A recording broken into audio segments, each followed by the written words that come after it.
দর্শক, স্মরণকালের ভয়াবহ অনাবৃষ্টি ও চট্টগ্রামের জলাবদ্ধতার জন্য দায়ী করা হয়েছে ৫২ কিলোমিটারের দৈর্ঘ্য এই কাপ্তাই সড়কটিকে। এ নিয়ে স্থানীয় জনমনে আলোচনা ও সমালোচনার ঝড় উঠেছে। বলা হচ্ছে চট্টগ্রাম শহরটি সম্পূর্ণই কাপ্তাই সড়কের পশ্চিম ও দক্ষিণ পাশে গড়ে উঠেছে। মৌসুমি বায়ুর প্রভাবে চট্টগ্রাম শহরে জলাবদ্ধতা নিরসনের জন্য ২২টি খালের সন্ধান পাওয়া গেলেও এর মধ্যে ১০টি খাল সক্রিয় রয়েছে। বিশেষ করে মহেশ খাল, চাকতাই খাল, রাজাখালী খাল, চট্টেশ্বরী খাল, গার্ড নং ১৫ খাল, রামপুর খাল, বালুখালী খাল, কৃষ্ণখালী খাল, কুয়েশ খাল, ফরেস্ট খাল।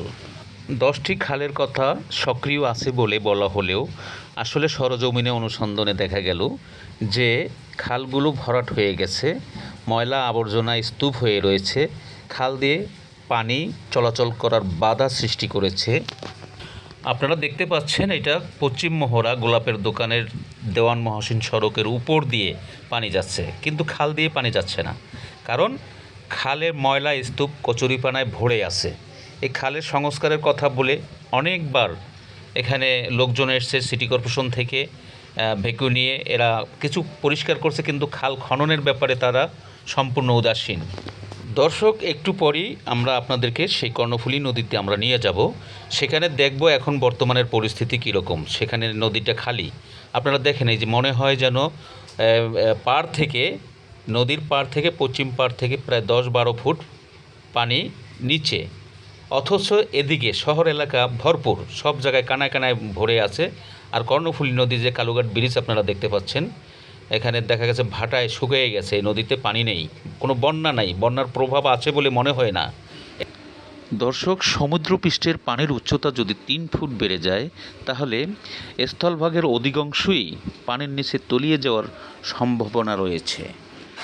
কিন্তু কর্ণফুলী নদীটি সমুদ্রের মোহনায় পতিত হলেও সমুদ্রপৃষ্ঠের পানির উচ্চতা বা মৌসুমি বায়ুর ফলে বন্যার প্রভাব নেই বললেই চলে। আমরা সরেজমিনে দেখেছি যে সমস্ত কারণে এই জলাবদ্ধতার সৃষ্টি হয়েছে, বিশেষ করে অপরিকল্পিত বর্জ্য ফেলে খালের স্বাভাবিক পানি প্রবাহ বাধাগ্রস্ত করেছে। অবৈধ দখল ও অপরিকল্পিত নির্মাণের কারণে খালের দখল ও প্রশস্ততা কমে গেছে। বিশেষ করে গোলাপের দোকান থেকে পুরান জানাইলিহাট পর্যন্ত প্রায় ১ কিলোমিটারের মধ্যে ১৪ থেকে ১৫টা ব্রিজ করা হয়েছে, যেগুলোর কোনো অনুমোদন নেই।